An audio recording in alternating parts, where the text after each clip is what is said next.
we've been very blessed to have a unique palette of different kinds of hosts for the show. Saget was an amazing start to the show. Those first 8 years with Saget were astounding. Bob is a comedian, and that's the style that he brought to the show and the value that he brought to the show. Ladies and gentlemen, Bob Saget. I looked at it as variety. I'd come out and do a monologue, and then we would have guests. So I was doing a variety show in my mind. There we go. Trying to be the gracious host that brought in real people. You're fun at a party, aren't you, Andy? Sometimes. You want to go out for hot chocolate or something? And I got really ragged on a lot. See that right there? This is the reaction that I get to a lot of my jokes on this show. But now people are going, oh man, you were so good, and you did those voiceovers, and you were so funny. I'm like, where were you 30 years ago? Why is it whenever you see something good on TV, before you know it, it gets taken right off?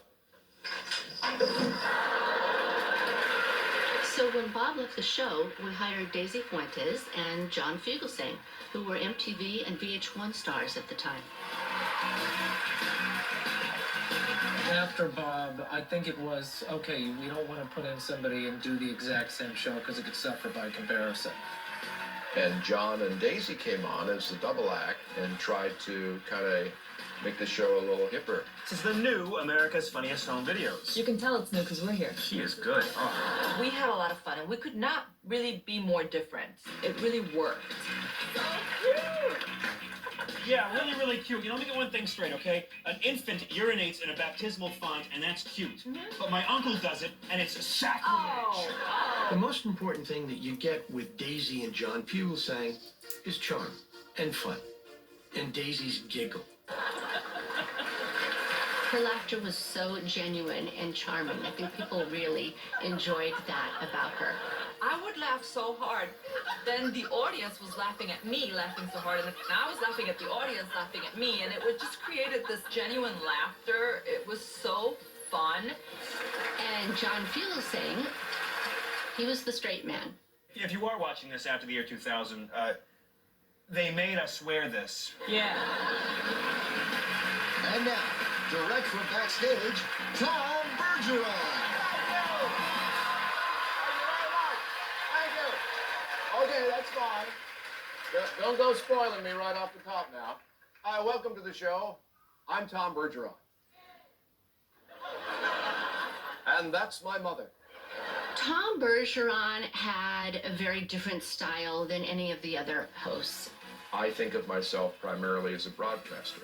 Now, I can get a laugh every so often, but that's not my goal. My goal is to set up the videos. Look, Mom can help you with the liftoff, but when it's time to land, you're on your own. And away. Oh!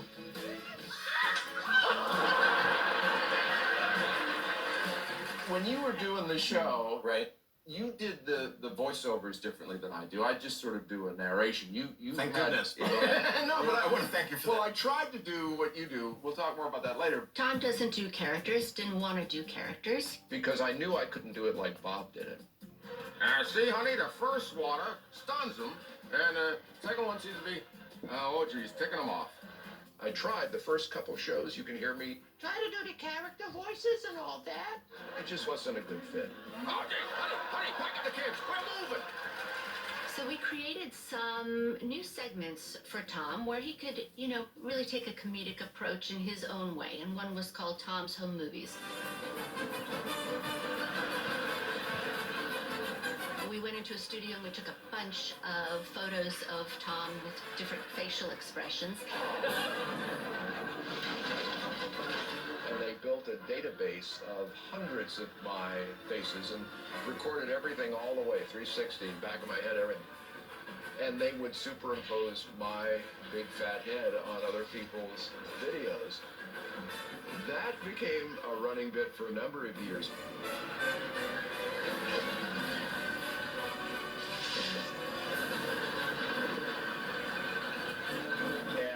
I was the one that finally begged them to stop doing it after about, 5 or 6 years. I said, can we please give that one a rest?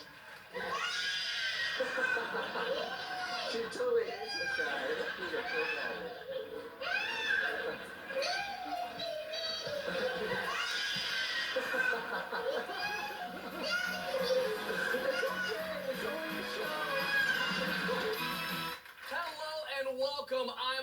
Alfonso Ribeiro. Now, as you can see, there are a lot of new things around here. New videos, new set, me. And then with me, I feel like I've just kind of continued what Tom was doing. As a longtime viewer, I know what you want from your host. You want me to stop talking and let the videos speak for themselves. Well, then let's give the people what they want. Most people need music to dance to. For these two, a car alarm makes the parking lot a dance floor. I didn't want to change the vibe of the show. I felt like the way Tom did it was perfect. All that I wanted to do was bring my tone to the show. Come here, both of y'all. Come here for a second. Right? So, stand right here, and I go.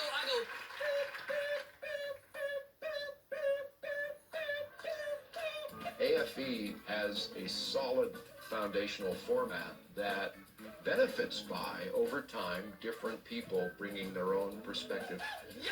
All right, go ahead. So each of us had brought our own personalities into the mix, offering just enough variation to a solid format that it sustains itself over time.